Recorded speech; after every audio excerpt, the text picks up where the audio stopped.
হঠাৎ দরজার মধ্যে কেউ কারা নাড়লো। দরজা খুলে দেখি ভাইয়া দাঁড়িয়ে আছে। ভাইয়া বলল, কিরে দরজা জানালা লাগিয়ে বসে আছিস কেন? আমি বললাম, কি করব বলো, আমার তো খেয়ে দে কোনো কাজ নাই। তো ভাইয়া বলল, শুনলাম তোদের জায়গা নাকি পরিবর্তন হয়েছে। আমি বললাম, আগের জায়গায় আছি, মানে বান্দরবনেই আছি। ভাইয়া বলল, আচ্ছা কালকে রাতের কথা মনে আছে তো?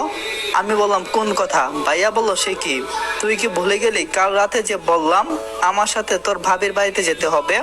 আমি বললাম, ও আচ্ছা, আমি ভুলেই গিয়েছিলাম, রেডি হয়ে নে। আমি বললাম, এখনই? ভাইয়া বলল, আমি বললাম, আচ্ছা। ভাইয়া বলল, সাদার মাঝে কাজ করা একটা পাঞ্জাবি আছে, ওইটা পরবি। আমি বললাম, আচ্ছা পরবো। এখন যাও।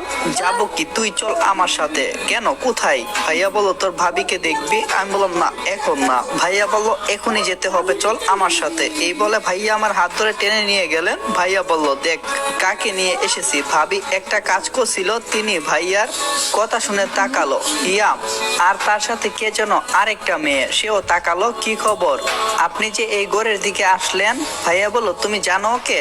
হিয়া বলল, উনি তো এই বাসার কাজের লোক আবুল। ভাইয়ার মাথায় যেন এখন একটা ঘাস ভেঙে পড়লো, এমন কথা কখনো আশা করিনি। ভাইয়া বলল, তুমি ওকে জানো কিভাবে? হিয়া বলল, উনি আপনার ভাবার বয়ে পিছন গেট দিয়ে প্রবেশ করছিল, তাই ওনাকে জিজ্ঞাসা করছিলাম। ভাই বলল, ও। তারপর আমি নিচে বসে সবার সাথে আড্ডা দিলাম। বিকালে ভাইয়ার সাথে ভাবিদের বাসায় যাচ্ছি, আমি পিছনের সিটে বসছি। ভাইয়া, হিয়া, চাচাতো বোন রিয়া বসেছিল সামনে, কিন্তু চাকরের সিট তো সামনে নয়, পিছনে, তাই সবার সাথে বসা হয়নি। উদ্দেশ্য সিলেট যাব, আর 1.5 ঘন্টা খানেক সময়ের মধ্যে আমরা পৌঁছে যাব। আমি হিসাব করছিলাম আমার হাতে আর কতদিন সময় আছে, কারণ ছুটি নিয়ে আসছি মাত্র 5 দিনের। এসব হিসাব করার মধ্যে হিয়া বলল, আবুল অন্তরকে।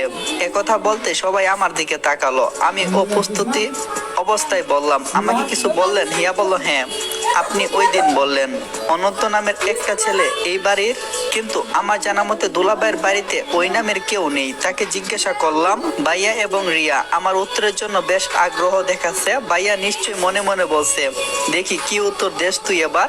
আমি বললাম, সজল ভাইয়ের একটা ছোট ভাই ছিল, তার নাম অন্তর, সে 6 বছর বয়সে। আসসালামু আলাইকুম। গল্পের মাঝে একটা কথা বলি, আমার ইউটিউব চ্যানেলের নাম হইল ভয়েস অফ তৈবর অফিসিয়াল। 8,000 সাবস্ক্রাইবারের একটা চ্যানেল আপনার কাছে চলে আসবে। সেখানে আমি নিয়মিত গল্প আপ দিয়ে থাকি। আপনারা চাইলে গল্পটা আমি ইউটিউবে আনতে পারি। তো আর বেশি দেরি না কইরা গল্পটা কন্টিনিউ করি। আর হ্যাঁ, সবাই কিন্তু চ্যানেলটা সাবস্ক্রাইব করে দিও। আমি বললাম, ভাইয়ার ছোট ভাই ছোটবেলায় মারা যায়। হিয়া বলল, দুলা ভাইয়ের যে একটা ভাই ছিল সে সম্পর্কে তো আমরা জানি না। আমি বললাম, এটা জেনে তো লাভ নেই, সে মারা গিয়েছে 15 বছর আগে, তাই তো তার সাথে কোনো লেনদেন নেই। আমি বুঝতে চেয়েছি ভাইয়া কি বুঝাতে চেয়েছিল। তখন হিয়া বলল, সত্যি দুলাভাই আপনার একটা ভাই ছিল? ভাইয়া বলল, আমার এক ভাই। তখন ভাইয়া আর কোনো কিছু বলতে যাবে, ভাইয়াকে থামিয়ে দিলাম, কারণ আবেগের বশে সবটা বলে দেবে। আমি বললাম, হিয়া ম্যাম সাহেব, আপনি আমারে বিশ্বাস করলেন না? হিয়া বলল, আরে। আমি বললাম, ম্যাম সাহেব আপনার সাথে কথা নাই। রিয়া বলল, আবুল ভাই কিন্তু একটা জিনিয়াস। আমি বললাম, জিনিয়াস মানে কি গো আপা? হিয়া বলল, তুমি জিনিয়াস মানে জানো না? কতটুকু লেখাপড়া করছো? আমি বললাম, ক্লাস 8 পর্যন্ত। হিয়া বলল, ক্লাস 8 পর্যন্ত পরেও তুমি জিনিয়াসের অর্থ জানো না? আমি বললাম, সব আমি আমার পুরা কপালের সাথে মিশাইয়া খাইয়া ফেলছি। রিয়া বলল, আবুল ভাই আপনি ডং করতে পারেন। আপামনি আমি আর কোনো কিছুই কমু না। আমি চুপ হয়ে গেলাম, কিন্তু